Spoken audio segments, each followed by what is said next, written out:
So I recently bought myself a Lanshan 1 Pro. Initially I wanted to get the Lanshan 1 Plus, but I couldn't get hold of one. And the reason I wanted the Plus over the Pro was that I preferred the idea of a double skin tent over a single skin tent. Mainly because the condensation could be an issue. I asked a bunch of people what their opinions were, and the general consensus was fairly split. So I thought the best way for me to find out whether it's going to be a problem or not is just to pick one up and give it a go. I've not set the tent up before. I got it out of its packaging just to check that everything was as it should be, but I haven't pitched it yet, and I've also not seam sealed it. They don't give any rain today, so hopefully we should be all right. But yeah, no seam sealed, so if we do get a downpour, that's going to be interesting to see how it holds up. But I thought I'd just put this video together, show you the tent going up. So this will be the first time I ever pitch it, so give you a good impression of how straightforward it is to pitch first time. We'll have a little look round inside, and then in the morning I can give you an overview of how my first night in the Lanshan 1 Pro was. So weather today, you know, it's not going to be a baptism of fire for the tent. It's a little bit windy, but nothing too ridiculous. As you can see, we've got fairly gloomy weather. It's about 6:30 at the moment. We've got about an hour and a half of sunlight left. So I'm keen to get the tent up while I can still see what I'm doing. And yeah, so let's get on with that, shall we? Here is the tent, and as you can see, it packs up really small. So it comes in this stuff sack, and it's got compression straps on the side, so that means you can really cinch it down nice and small. So here's a Trangia, and here's the Lanshan 1 Pro. So yeah, just as a bit of a reference of the size of this thing. Let's see if we can get this pitched. So I've got my trekking pole set at 125 centimeters. I was watching a video on the 3UF website on pitching the Lanshan 1, and they say, yeah, put the pole 125 because that's not only the height of the tent, it's also the width. So you can use that pole then as a guide for your first two pegs, which should then mean the rest of the tent is pitched right. So inside the stuff sack, you've got the main body of the tent, and you also get your pegs. And there's a couple of guy lines in here as well. It came with 9 pegs. That should be ample, but I did bring a couple of spares just in case. The pegs are these little cross jobbies. They seem pretty strong, but I've bent bigger pegs than this, so we'll see.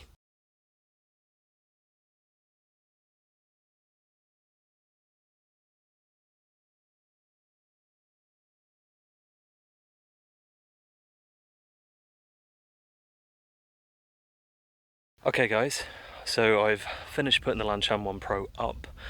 I'm not convinced it's the best pitch in the world. The guidelines confused me a little bit. I should have paid a little bit more attention when I was looking at the video, but I think they'll be fine for tonight, but I'm going to need to double check what I've done with those just to make sure. So here we go. It's in a bit of an odd spot, but that's kind of because under there is the flattest bit of ground I could find around here. It looks Lanshan shaped, so relatively happy with it from that perspective. So yeah, the amount of pegs you get is exactly right, 9 pegs. It's enough for all the peg outs and the 3 additional guy lines. I've seen a lot of people use the second walking pole on one end to kind of give you a little bit more head height. I might do that in a bit, we'll see.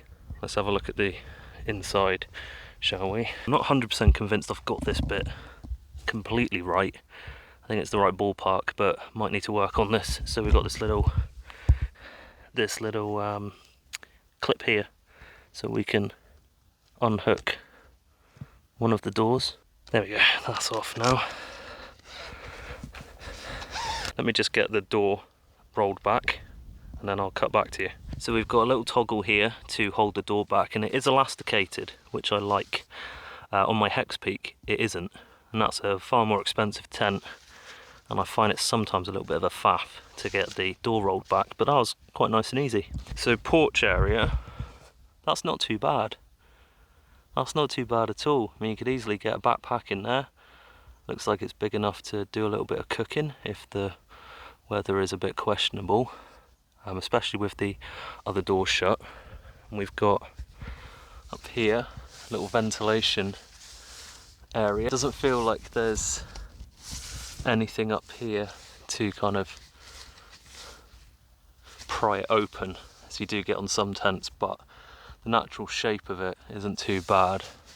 I would say I might not have pitched this 100% correctly, but it feels like you get a reasonable bit of airflow up there anyway.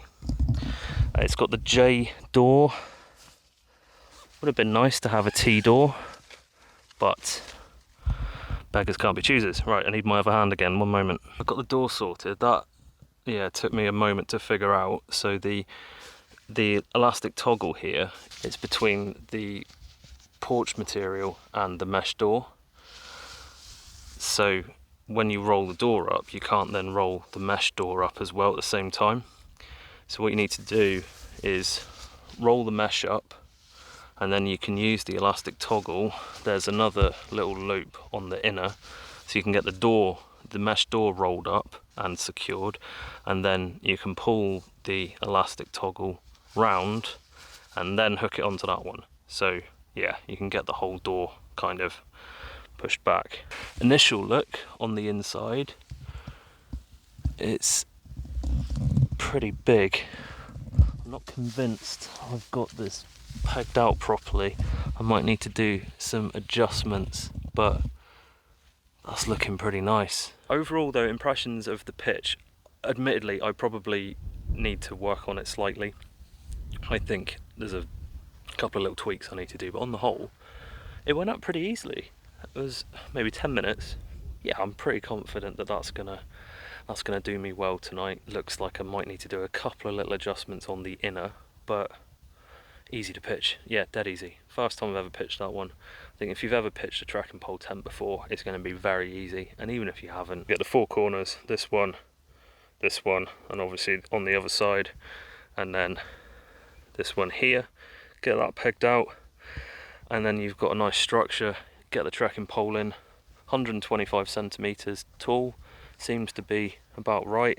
I put a little, like the snowshoe thing on my trekking pole just to stop it sinking into the ground too much. That seems to work quite nicely. And then once your pole's in, then you can get your sort of last main guy out, and that feels pretty solid. Obviously there is a little bit of movement there, but feels like a good amount of resistance. So hopefully that means it can stand up to a reasonable amount of wind, especially once I get the guys sorted out. It'll be even better. We've got another, you can open up the tent, you can open up both doors, have it opened up, which is quite nice. See, I've just got the one open at the moment, but that would be in conjunction with a T-door. That would have been really nice if it had a T-door. Yeah, having the full front open on a nice sunny day would be pretty sweet. It's a cheap and cheerful tent in a lot of respects. You know, there's no real incredible features going on, but from first impressions it looks alright. It looks like it's got strength in the right places where it needs it, and hopefully plenty of stability if the wind gets up. So I've got my sleeping gear inside the tent now, so I'll just give you a quick look at the inside of the tent. So in here we have a Neo-Air X-Lite sleeping mat. So just to give you an idea of the length, I'll get my quilt out of the way a moment. So that's pretty much up against the edge, not quite touching, but there's how much room we've got spare. I mean, that's a good foot, I would say. So loads of room. So that means if I centre this out a bit, plenty of room there, so that neither my head or my feet should be touching the inner, which is, I guess, is kind of important because it's a single skin. It is likely that that inner is going to get damp from time to time. No real frills in here. We've got a little pocket over here. Yeah, I really need to work on the pitch for this. Loads of room. Could stash some gear over here in this little triangle section as well. And then, as I showed before, got a good amount of space in the porch. All in all, I'm pretty happy with this, and I'm looking forward to spending the night. And yeah, seeing how it holds up. Hopefully it won't fall down on me. I haven't had that happen to me with a tent yet, but there's always a first time, isn't it? Nah, it should be fine. It feels solid. It feels nice and sturdy. So that's pretty much it for this evening. I will catch up with you guys either in the morning if all's well and the tent holds up fine, or if it falls apart in the middle of the night, I might do an update at that point. But more than likely I will catch up with you guys in the morning and we'll do a bit of a recap of how my first night in the Lanshan 1 Pro was. Good morning. I had a pretty good night in the Lanshan 1 Pro last night. The wind really picked up. No rain, but we did get quite a bit of wind. Overall, I think the tent held up pretty well. So there she is. I did need to adjust the line locks a little bit last night, because when I first pitched it, obviously it was fairly calm and the tent was holding shape nicely, but as the wind picked up, it started getting deformed quite badly with the wind. But once I'd tightened up the line locks, then that, you know, resolved most of the issue. When a big gust comes through, the tent does still deform a little bit, but considering it's only got one pole, that's kind of to be expected, I guess. But not too badly. It's kind of holding up. I didn't bring my anemometer with me, so I don't know what the wind speed is at the moment. So you can kind of see by the reeds here, it's nothing, it's not gale force or anything like that, but it's reasonable. It's a reasonable bit of wind. So inside, yeah, there is condensation. The inner, I mean, I don't know how well you can see that, but you know, there is moisture, which I think, you know, is fairly inevitable for a single skin tent. So I'd say the only downside I had last night was because of the wind and the fact that there was some condensation in the tent. So when the wind hits the tent, it knocks off some of that moisture. I was getting the odd fleck in my face. Again, it didn't bother me that much. It was, I think it's a bit of a compromise that you've got to make for having such a light tent, to be honest. Yeah, it didn't really bother me.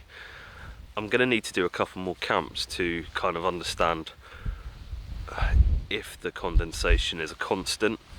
I mean, I know the air can be quite damp on Dartmoor, so that's probably exacerbating the situation a little bit. If you were somewhere a lot drier, you probably wouldn't get as much condensation. But you know, just as I was sat with the door open last night cooking, there was a lot of moisture already building up in the tent. So that's just from the air. That's not from me being enclosed inside and the moisture from my breath.